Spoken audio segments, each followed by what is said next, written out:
NEET எதிர்ப்பு கூட்டியக்கம் சார்பில் தமிழக வாழ்வுரிமை கட்சியின் அலுவலகத்தில் சென்னை உயர்நீதிமன்ற வழக்கறிஞர் புளியந்தோப்பு மோகன் உள்ளிட்ட 4 தோழர்கள் சாகும் வரை உண்ணாநிலை அறப்போராட்டத்தை துவங்கியிருக்கிறார்கள்.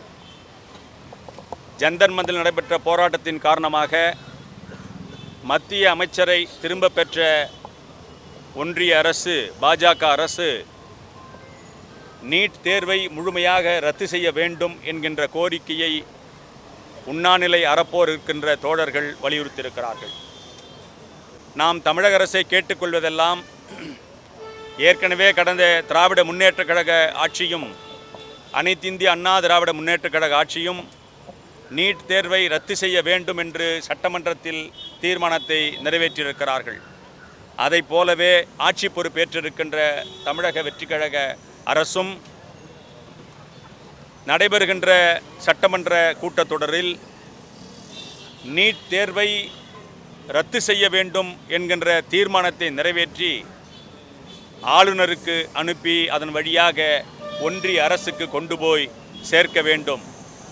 கடந்த 6 நாட்களாக உண்ணாநிலை அறப்போர் நடத்தி கொண்டிருக்கின்ற தோழர்கள் உடல்நிலை கடுமையாக பாதிப்புக்குள்ளாயிருக்கிறது. அந்த தோழர்களை தமிழக அரசு நாங்கள் இந்த நீட் தேர்வை ரத்து செய்ய சொல்லி சட்டமன்றத்திலே தீர்மானம் நிறைவேற்றுகிறோம், அதுவரை உங்கள் போராட்டத்தை தள்ளி வைக்க வேண்டும் என்று உத்தரவாதத்தை தருகின்ற பட்சத்தில் தோழருடைய உயிர்கள் பாதுகாக்கப்படும்.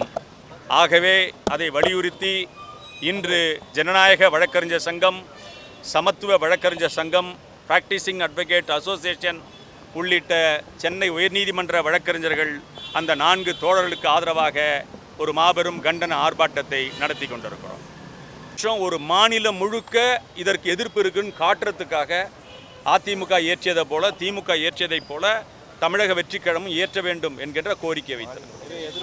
வெறும் நீட்டுத் தேர்வு எதிர்ப்பு மட்டும் இல்லாமல் மத்திய பட்டியலில் இருக்கின்ற அந்த கல்வியை மாநில பட்டியலுக்கு கொண்டு வர வேண்டும் என்கின்ற தீர்மானம் ஏற்றுகின்ற பொழுது இந்த நீட் தேர்வு நடத்துறதை பற்றி மாநில அரசே தீர்மானிச்சுக்கலாம். ஆகவே அதை வலியுறுத்த வேண்டும் என்று கேட்டுக்கொள்கிறோம். குறிப்பாக உண்ணாநிலை அறப்போராட்டம் நடத்துகின்ற மாணவரிடத்திலே தமிழக அரசு பேச்சுவார்த்தை நடத்தி அவர்கள் உடல் பாதிப்பு இல்லாமல் பார்த்துக்கொள்ள வேண்டிய கடமை இருக்கிறது.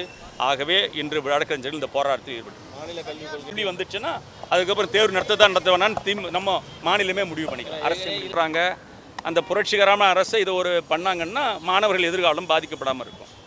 Okay sir. இது சமத்துவ வழக்கறிஞர் சங்கம், சங்கர் ஜனநாயக வழக்கறிஞர் சங்கம், Ismail democratic practising advocate association.